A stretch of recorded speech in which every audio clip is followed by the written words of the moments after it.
क्या छिलके का? आलू का छिलका। आलू का छिलके का नमकीन मस्त तरीके से हुआ है, देखिए। वाह, टेस्टी भी होगा। टेस्टी टेस्टी एकदम बिल्कुल बहुत टेस्टी।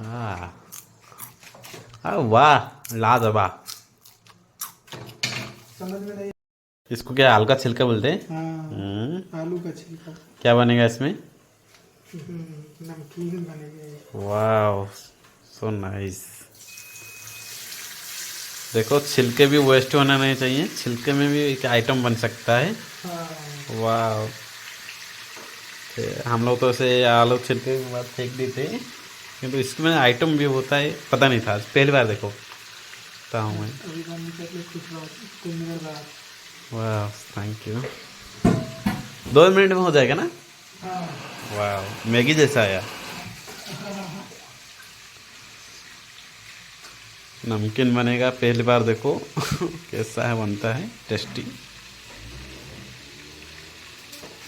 तो नाइस।